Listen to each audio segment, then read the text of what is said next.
প্রথমে এই ডিপজলকে বললো কি আপনি একটু নামাজের পরে এলান করে দিয়েন যাতে সবাই একটু বসে। তাই ডিপজল নামাজের পরে তার মতো করে এলান করতেছে এইভাবে, ইনশাল্লাহ ভাই বাকি নামাজের পরে মসজিদ ইমানে কিনের কথা হইব, ওই মুসল্লি তোরা গলতে ববি, নাইলে কিন্তু সান্ডে মান্ডে কলজ করে দিব, কয়া দিবা লাচ্ছি। তো সবাই তো ভয়ে বসে গেছে, সর্বনাশ যেই লোক এলান করছে না বসলে তো খবরই আছে।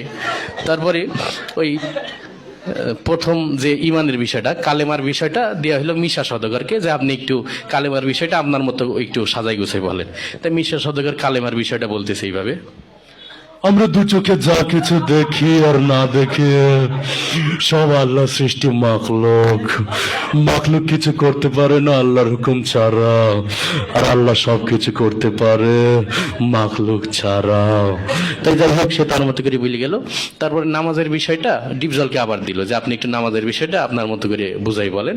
তাই ডিপজল নামাজের বয়ানটা করতেছে এইভাবে,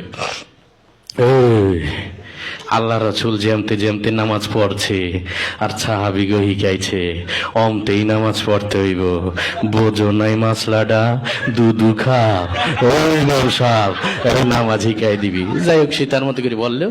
তারপরে জিকিরের বিষয়টা দিয়ে হলো কাবিলাকে, যে আপনি একটু আপনার মতো করে কি জিকিরের বিষয়টা একটু বুঝাই বলেন। তাই কাবিলা জিকিরের বয়ান করতেছে এইভাবে, ওর হালতে মাওলা পাকে জিকির তোমার দিলের ভিতরে টাস টাস দিয়ে বাজতে থাকবে।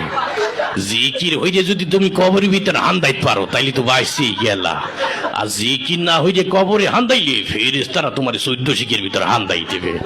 যাই হোক সে তার মতো করে বলে গেল। তারপরে একরামুল মুসলিমিন, মুসলমান পরস্পর হৃদ্যতা ভালোবাসা, এটা দিয়ে হইলো নায়ক ওমর সানিকে। তো ওমর সানি তার মতো করে বুঝাই বলতেছে এইভাবে, একজন মুসলমান আরেকজন মুসলমানের দুঃখ কষ্ট ভাগাভাগি করে নেওয়ার নাম একরামুল মুসলিমিন। চৌধুরী সাহেব আমরা গরিব হতে পারি, আপনার মতো বদদিন নই, আমি গত মাসেও 3 দিয়েছি। যাই হোক সে তার মতো করে বললো। এরপরে ওই সহিনিয়ত, আমরা যা কিছু করবো একমাত্র আল্লাহকে রাজি খুশি করার জন্য করব, এটা দেওয়া হইলো নায়ক মান্নাকে। মরহুম মান্না এসে তার বয়ানটা করতেছে এইভাবে, আমরা যা কিছু করব পৃথিবীর কোনো মানুষকে খুশি করার জন্য করব না, সবকিছু আল্লাহকে রাজি খুশি করার জন্য করব। যাই হোক সে তার মতো করে বলে গেল।